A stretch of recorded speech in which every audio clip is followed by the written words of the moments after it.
Half of the morning session. Our next speaker is Nico Berwinkle, speaking on estimating within host viral genetic diversity from NGS data. Thank you. Good morning, everybody. So can you hear me? Is the mic working probably? Okay, good. So what I'm going to talk about is not really a metagenomics question. At least it's on the extreme side, the extreme simple side of things, because we're looking only at a single viral species within a single infected host. So there will be only one species, and we're interested in the diversity of that population. So our main application is RNA viruses and HIV in particular. And these viruses show very extreme evolutionary dynamics. So they have very high mutation rates, high turnover, and large population sizes. So they're generating a lot of diversity very quickly. And so here's an example of such a phylogeny of a HIV population within a single host. And it tends to diversify over time. And this genetic diversity is of great medical interest. It has been associated with disease progression. It is responsible, of course, for immune escape and also for evolutionary escape from drug pressure, so for drug resistance development. So there's a lot of reasons why we would like to understand the structure of these populations in great detail.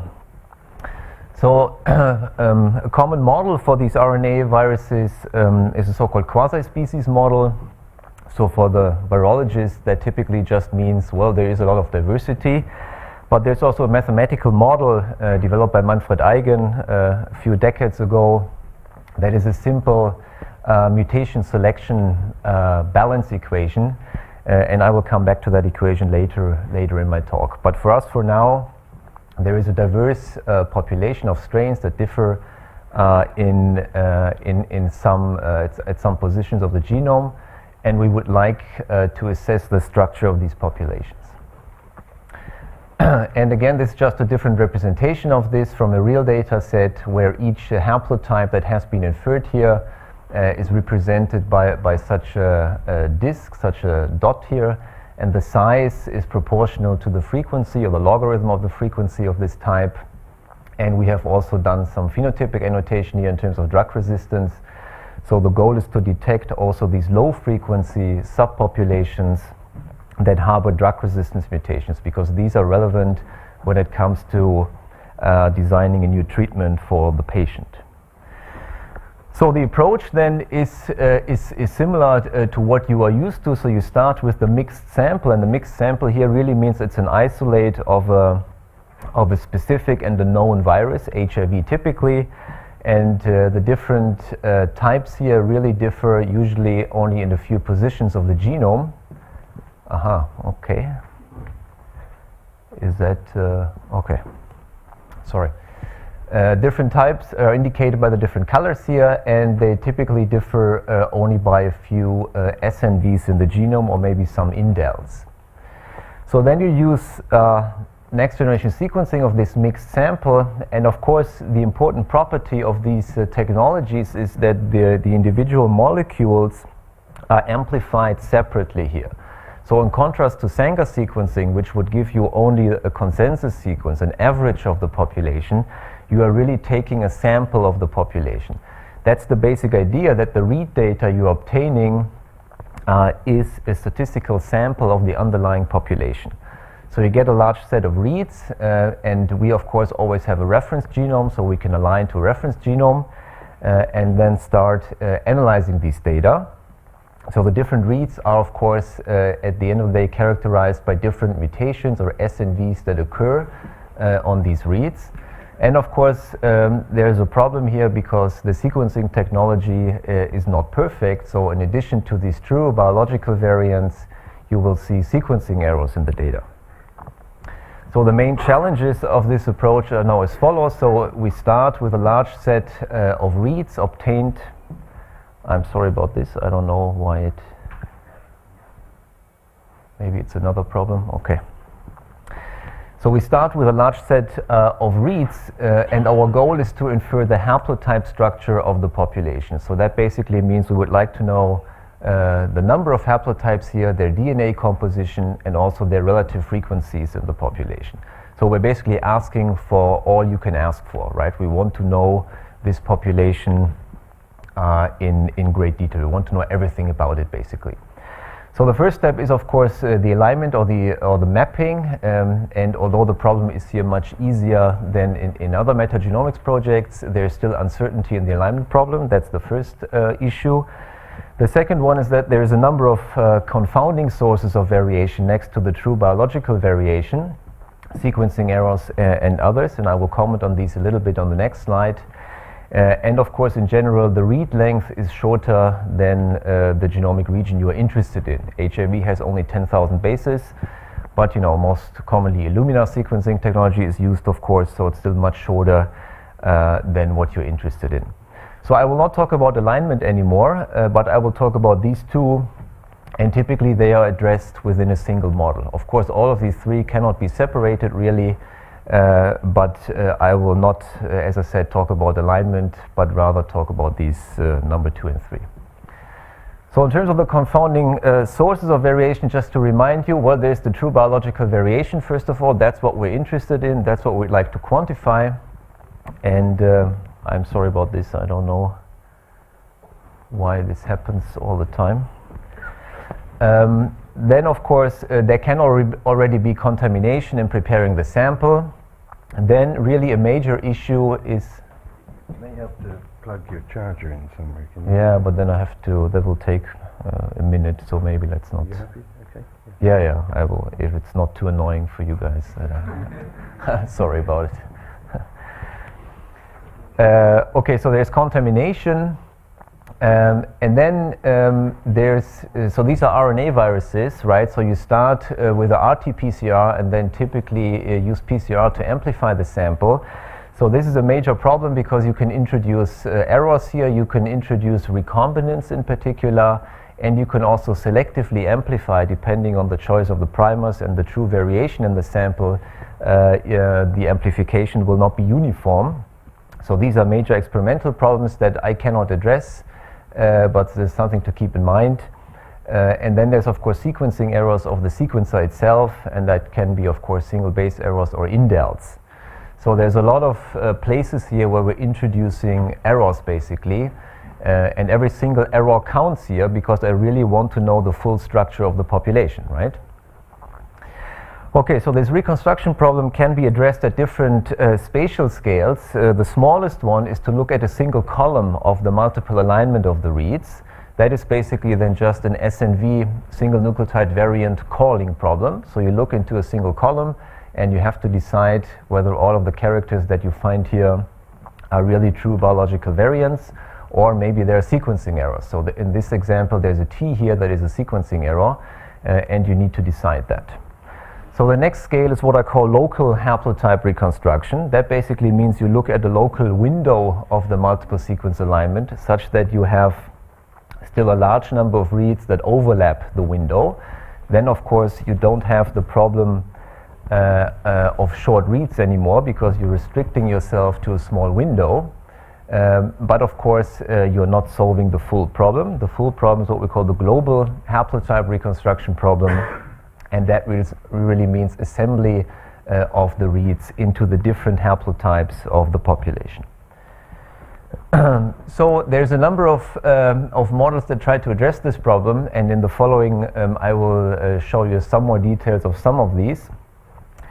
So the existing methods can be separated into probabilistic models and combinatorial methods. So the probabilistic ones are often mixture models because you regard the observed reads as a mixture coming from different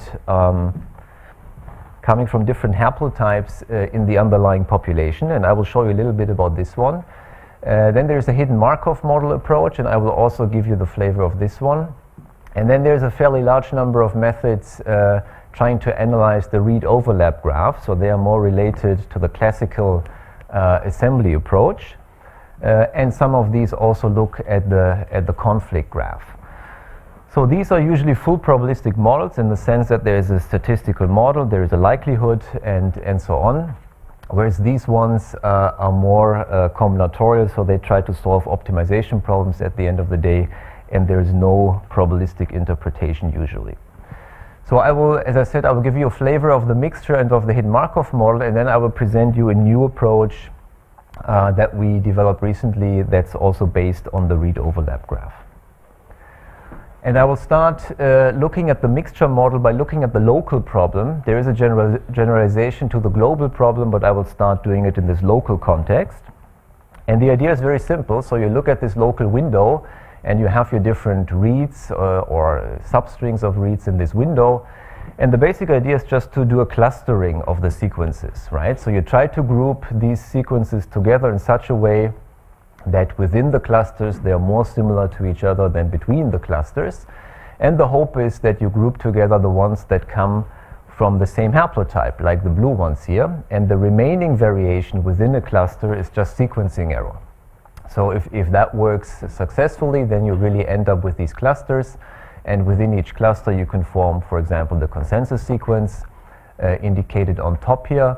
And in this consensus sequence you will tend to remove the remaining variation within a cluster, and that means you're removing errors. You're effectively correcting the sequencing errors. And of course the frequencies, you also obtain them just as the relative frequencies of the clusters. So the output is really the haplotype sequences here and their frequencies. So you only have to solve a clustering problem. But of course, clustering problems in general are not easy to solve. So we try to do this in a probabilistic fashion here, which means there is a mixture model doing it. And really the main problem here, and actually in many clustering problems, if not in most of them, is to estimate the number of components in the model. So that would correspond to the number of haplotypes in our model, and that parameter is unknown, of course, so we have to infer it from the data somehow. In particular, a virus population can be very clonal, for example at the beginning of the infection, and it will diversify over time, so you can have hundreds to thousands of haplotypes later on. So there's no good a priori guess on the number of haplotypes in the population. So we're following here a Bayesian approach, and the way to address the number of clusters is to use a Dirichlet process mixture. So that's a stochastic process that will generate a prior distribution on the number of clusters, and effectively it means that we have an infinite dimensional clustering problem. So we're not restricting the number of clusters, and we're not trying to estimate it, but rather there's a prior distribution. And in a Bayesian sense, we're then trying to infer or sample from the posterior distribution. So there's a Gibbs sampler solving this problem. So the Dirichlet process mixture, I will not go into it in great detail, but the nice thing about it is that it is a continuous distribution that nevertheless will put mass only on a finite number of observations at the end of the day. So the parameters associated with each cluster, with each haplotype, denoted by theta I here, are drawn from this Dirichlet process mixture distribution. And the properties that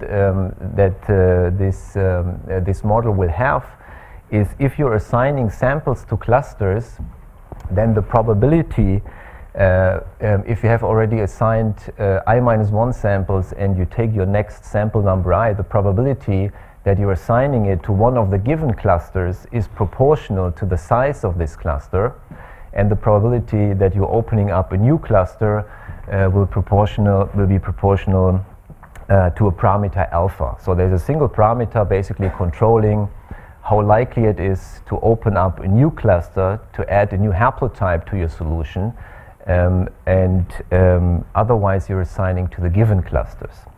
So this is the way you can explore this space, and you can sample from the posterior. So the likelihood has to account for sequencing errors, of course, and this is just the simplest way of doing this, namely assuming that errors are IID. Then the likelihood has this basic form here, where you have, so theta is here, the probability is 1 minus the error probability, so the probability of getting the base correct. So you just have to count the number of matches and the number of mismatches within a cluster of all the reads in the cluster relative to the cluster center. And of course you could account here for more sophisticated error models, but the simplest way of doing it is just to assume an IID error rate. Okay, so here's a typical output of this procedure. So in this particular example, we predicted something like 15 different haplotypes, and they are sorted here by their posterior probability. Of course, the posterior is over the joint distribution, and I'm only showing you the marginals here.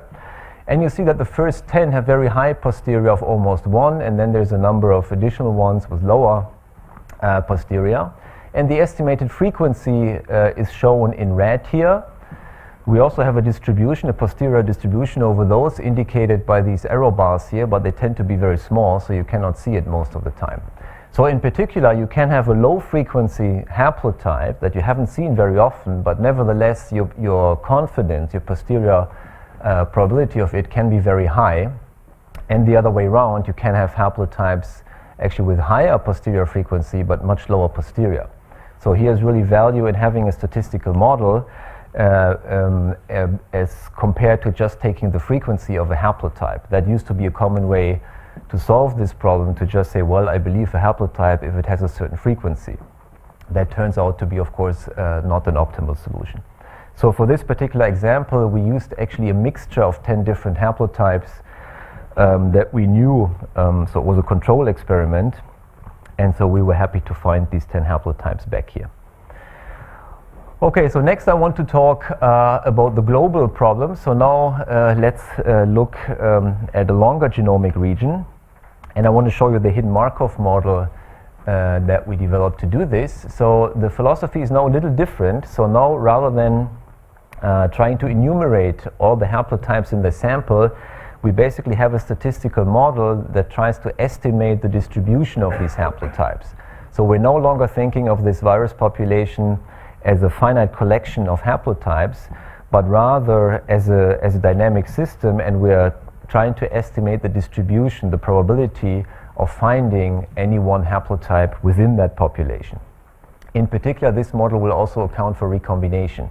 So the idea is now that we have a small set of generator sequences, and from these the haplotypes are generated, and finally from each of these haplotypes we have drawn a read, and the read is what we observe at the end of the day, of course.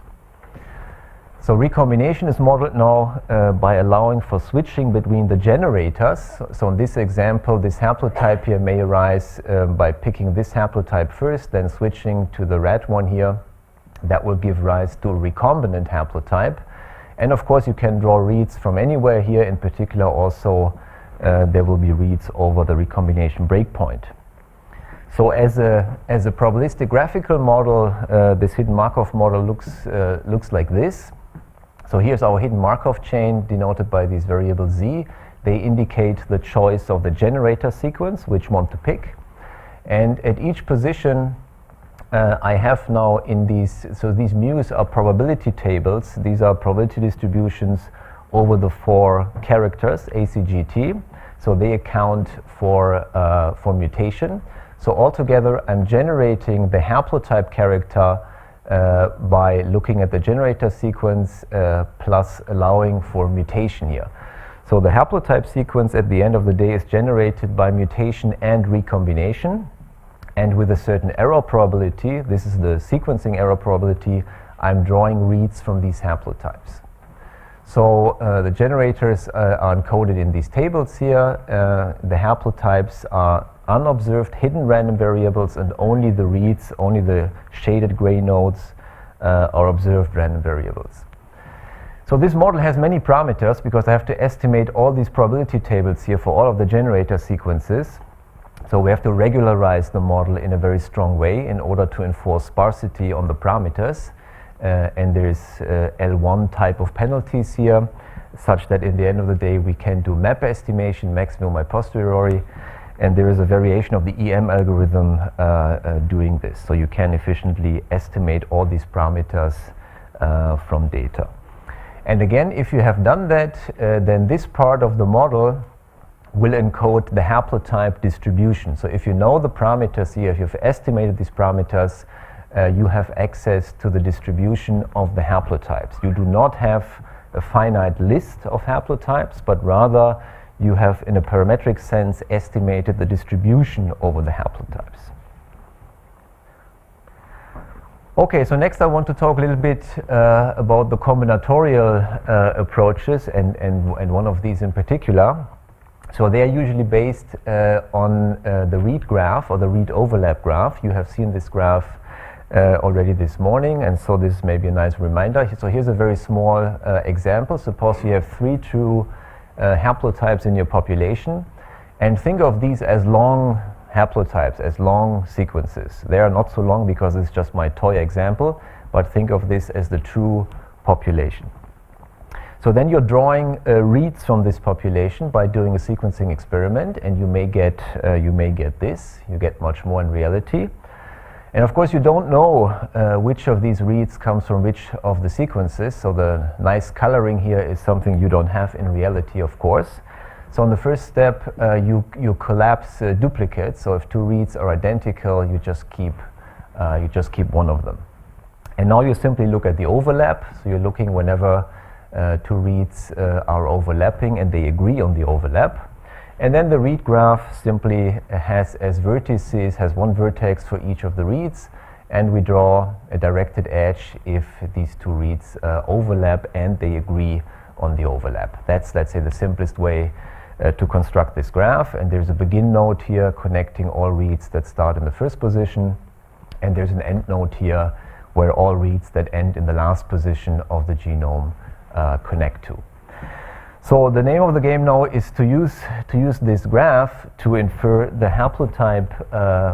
haplotype structure of the underlying population. And of course, each path that you can trace out in this graph from the begin to the end state is a potential haplotype.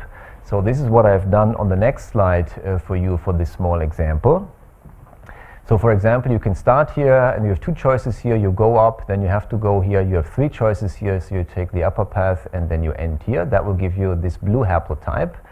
And you have of course 6 choices, 2 at this position and 3 here, so there's a total of 6 haplotypes that you can reconstruct that are all compatible with the data. But if you remember from the previous slide, we started only with 3 haplotypes, right? The blue, the black and the red one. And you do find these, of course. Here's the blue one, here's the black one, and here's the red one. But the other 3 here, they just seem equally likely, but they are false positives, right? So these are really wrong predictions. So that's the basic problem, that if you take the read graph and you take all the paths in the graph, you will end up with too many haplotypes, and most of them will be false positives. Now, all the combinatorial approaches to this problem, they analyze this graph in one or another way, and they come up with different ways of finding interesting sets of paths in this graph. And there's different assumptions made. One common assumption is parsimony, so you try to find a small set of haplotypes that can explain the data. So this can be formulated as a minimal path cover problem, for example, as different network flow problems, as shortest path problems, and so on. So there's a number of approaches trying to address this problem. So the one I want to show you now is called haploclique, and it uses, first of all, paired end data because it becomes more popular and feasible to use that. And then we want to go for full-length viral haplotype reconstruction, and we also wanted to account for larger indels, so for small structural variations in these genomes. And the basic idea is to define similarities between these pairs of reads and then to look at maximal cliques in the read graph. So in order to define similarity, we look at 3 different criteria. The first one is sufficient overlap between the 2 read pairs. That's obvious, I guess. Then we also look at the insert size in the read pair. So the insert size has to be compatible, has to be similar relative to the distribution, right? Only then do we consider these 2 guys to be similar. And also we look, of course, at the sequence compatibility, and we take the Phred scores into account here in order to quantify how likely it is that these 2 read pairs actually come from the same haplotype. So based on this, we draw then finally an edge in the graph where each vertex corresponds now to a pair of reads. And in this read pair graph, we try to find maximal cliques. More precisely, we enumerate all maximal cliques. And the idea is that in a maximal cliques, well, all these guys are pairwise very similar. So probably they come from the same haplotype, so we collapse them into what we call a superread. You can start to call it a contig if you wish, but in any case, this is a summary of all these very similar read pairs. So then the algorithm works by iterating this procedure. So you start with these read pairs here, and you extend them in each of these steps such that eventually you get longer and longer superreads eventually, and hopefully you end up with the full haplotype structure. Here's just another example where we have only 3 strains in the true underlying population, and in particular there is a larger deletion here in one of them. And then the idea is that the insert size will be extended if there is a deletion. So this guy and also this read pair here would be connected by an edge. So you have a chance to find this haplotype as this maximal clique here. And of course also the red and the blue one would differ in the sequence composition. Of course we did a lot of simulations and so on, but I just want to show you one result. So here we used 5 different haplotypes at equal proportions, and we generated read data at a coverage of 600. And here you see in the iterations the growth of the super read, so they grow larger and larger until eventually some of them at least hit the full length of the HIV genome, which again is 10,000 base pairs. And from all that we reconstruct in this run, we reconstructed a total of 49 super reads, and 5 of them were the perfect full-length haplotypes we started with, right? But then of course there's still 44 false positives, or false positive fragments at least, that we got. And they contained mismatches such that in total they made up 0.3% of the number of haplotypes that we reconstructed.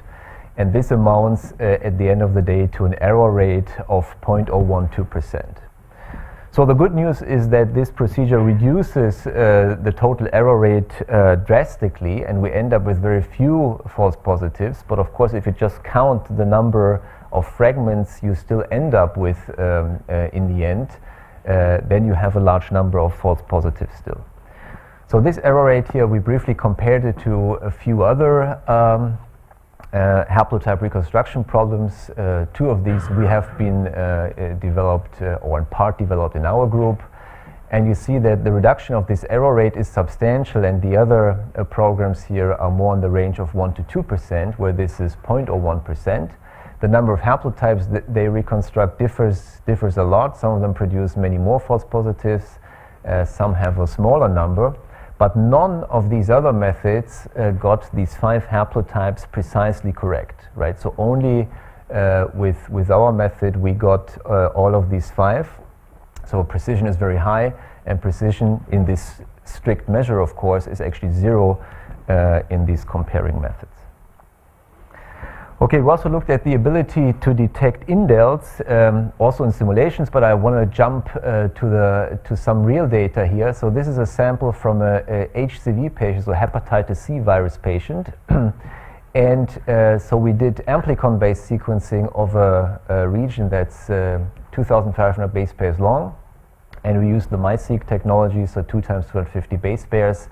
And we did so at very deep coverage, right? So coverage was on the order of 80,000. And there were no obvious SNVs explaining this experimental evidence for an antigen-specific response. So our collaborators were wondering what's going on. And so the question is, was there maybe an insertion or deletion? So first thing to look at is the insert size distribution. So the insert size distribution looks like this for this particular sequencing run. So the best we could do to fit this distribution was a normal distribution with mean 155 base pairs and a standard deviation of 167. So in other words, on average, the insert size is 155, but there is a huge variation, of course, here. Now, in order to find a deletion or an insertion, you want to look at deviations here. You want to look at these peaks, right? But you can see already from this picture, it looks very random. There's no obvious point here where you would say, there's probably a deletion, I don't know, there's probably a deletion here, or here, or here, or maybe here, and so on, right? There's no obvious way to detecting this. So running our haploclique algorithm we actually predicted a deletion of length 357 base pairs, and of course that's plus minus the standard deviation. That's as precise as we can get here, but our best prediction would then be 357. And then we validated this prediction by using other sequencing technology. Namely, we did both 454 Roche and PacBio, and that was a bad moment for my screen to disappear. And it turned out that the prediction is only 15 was only 15 base pairs different from the true starting position, and the length it differed in length by about 87 base pairs. So that's just half of the standard deviation. And in fact, the true and confirmed deletion at the end of the day corresponded to this peak here, right, at length 444 base pairs. So in other words, there's no obvious way of finding these guys. You really need to look carefully, and this haploclick algorithm is one way to do it. So I want to use the last, I hope, 5 minutes or so to go a little bit further downstream in the analysis of this data and talk a little bit now about making use of these data to infer population parameters from the data. So what we did here is a bit naive, but in the end I'm actually more happy with it than I was in the beginning. So the idea was simply to use a model of evolution, the quasi-species model more precisely, to estimate population parameters and specifically the fitness of the different types that occur in the population. So there's a certain set of haplotypes that we find in the sequencing experiment, and we assume that each of them has a constant fitness indicated by the height over these vertices in the lattice here. And it turns out that estimating viral fitness, like in any other organism pretty much, is very difficult to assess experimentally, right? I mean, you can isolate the virus and grow it in cell culture and so on, but what you get there tends to be a very poor predictor of the in vivo fitness. So pretty much the fitness is a parameter that's very important in most evolutionary systems, but it's also the one that's most difficult to assess experimentally. So it's a little frustrating that a lot of evolutionary outcomes depend a lot on the strength of selection, but we have very little means of estimating this parameter. So the idea is then to use a model and to relate the abundances of the different types in the population to the frequency. And again, the model is the quasi-species model. So xi is the abundance of type I, and this is a system of ODEs, of differential equations, and it only has mutation and selection. So this sums over all other types j. This is the fitness of type j. Qij is the mutation probability from type I into type j. So the only thing the system does is you can mutate into another type. And if you look at this equation at equilibrium, then you simply have a mutation selection balance, right? You assume now an equilibrium distribution of the population, again driven only by mutation and selection. So when you do this, then you can estimate these frequencies, if you're willing to make all these assumptions, right? Then you can estimate the frequencies from your next generation sequencing data along the lines we discussed so far. And you also know the point mutation rate of HIV. It's on the order of 10 to the minus 5. Then the remaining parameters are the fitness values. So the idea is then to estimate under these assumptions the fitness parameters. And we did so again in a full Bayesian approach. So we tried to assess the posterior probability of the fitness landscape given the observed read data.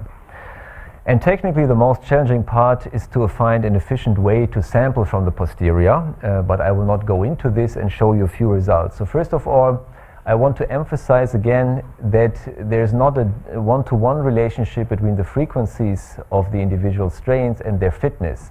So here's an example that we made up to illustrate this. So here are 5 genotypes, and the lattice is just a linear, a very simple example. Now the fitness is proportional to the size of the dot here. So this is the fittest type, and this is the least fit type, for example. And the equilibrium distribution is shown here, the height of these bars, right? And for example, this guy is the fittest, but in no way does it have the highest frequency. This is the equilibrium distribution under the quasi-species model. And the highest frequency has this guy, for example, and so on. So there's no way of taking even the ranking of the relative frequencies to be a good indication of the ranking of the fitness values. So in other words, you do need a model of evolution to make inference about the fitness values. There's not a one-to-one relationship. And the reason is, of course, that the mutation rate is high. So this guy, for example, is very fit, but it loses a lot of its types by mutation into this very unfit guy here, right? This is the basic intuition. So we applied this then to a small region of the HIV genome, the P7, a certain nucleocapsid protein of the virus, and we did so in 2 different patients. And I'm summarizing here the results. So we mapped this to amino acids within this protein, and I'm displaying only 2 positions here, 25 and 64 of these proteins. And I'm drawing an edge here in this graph between 2 haplotypes if they differ in fitness and if the difference is credible in the sense of a Bayesian analysis. So you can think of this as statistically meaningful difference in fitness. So this is the fittest type here, and this one is less fit, and so on. And you see in patient 2, this fitness landscape looks already a little different. There's different variants appearing, and also the structure is different. So we tend to summarize these differences in these partially ordered sets, where again an edge here means that the fitness of these 2 haplotypes is credibly different. So the absolute value of the fitness is not meaningful here, but because we have the full posterior distribution, we can compare fitness values, and we can talk about one haplotype being credibly fitter than another one. So lastly, we can also ask for interactions in the fitness landscape, something usually referred to as epistasis. So using these same 2 loci from the previous slide, we're looking at this quantity, which is, well, called epistasis. It measures the amount of interaction between the 2 loci. And again, because we have the full posterior, in patient 1, we find evidence for negative epistasis between these 2 loci, whereas in patient 2, there's no evidence for epistasis at all. So with this approach, you can start analyzing now the underlying fitness landscape that you estimated from the next generation sequencing data. Okay, with that, I would like to finish. So a lot of the work, most of the work I've been showing you has been done by Armin Töpfer, and the fitness landscape stuff by David Seifert, so 2 PhD students in my group. Some earlier work was done by Osvaldo Zagordi, and the haploclique has been developed together with Alexander Schönhut and Tobias Marschall. Thank you for listening.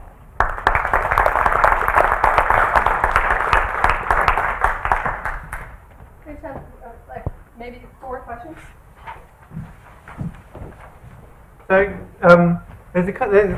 is there maybe some kind of methodological tension between the first part of your work and then the quasi-species work, in the sense, in the first part, you're saying we're going to fit everything as a mix of a handful of haplotypes, and that's obviously an approximation, but it's a good way of reconstructing what that's there. Then the second part, you're going to say we're modelling things as a fuzzy mix. You're saying this is a fuzzy mixture.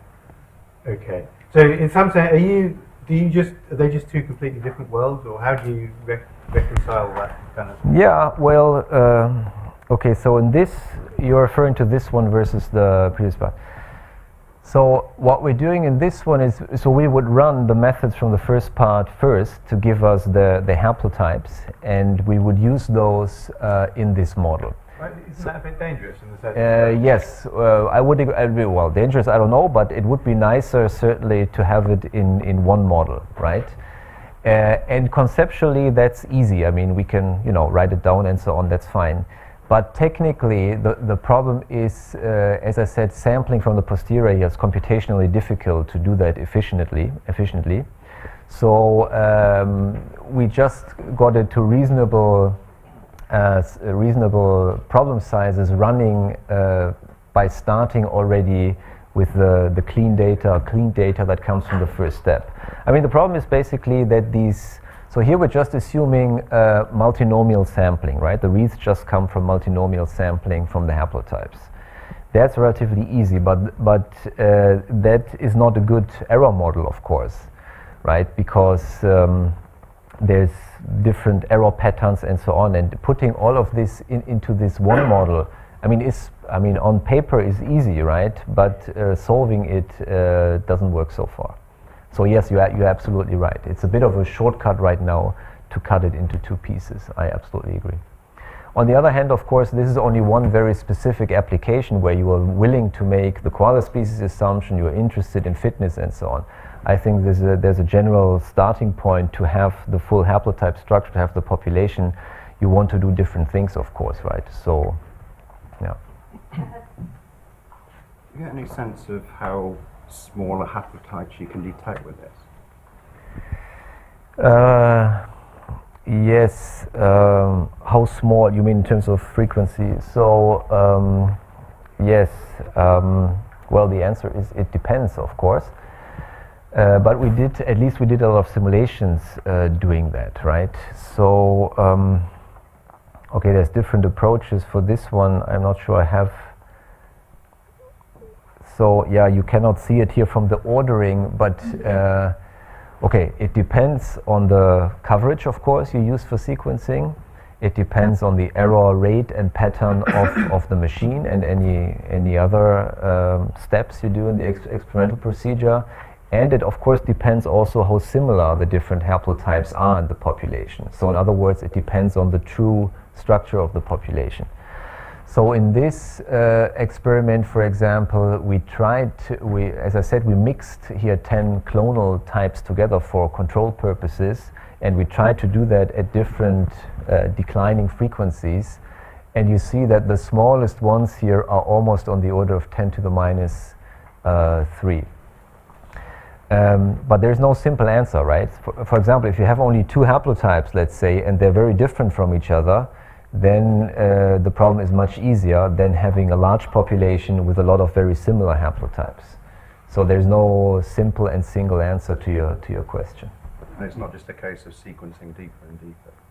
No, that's in general not enough. If things are very similar and the error rate of the machine is of course a limiting factor, at some point it will level off. At some point it doesn't help anymore to go deeper.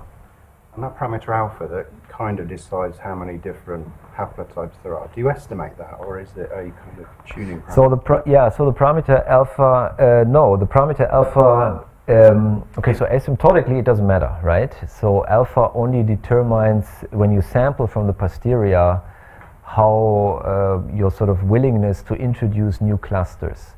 So alpha does affect the efficiency of the sampling process, but not asymptotically the results, the convergence. So in practice it is important, right? Because you have to get to a good answer in reasonable time. But yeah, in theory it doesn't matter what you do with alpha. Okay, well, thank you. I think we don't have time for any more questions, so take them later. Thank you very much.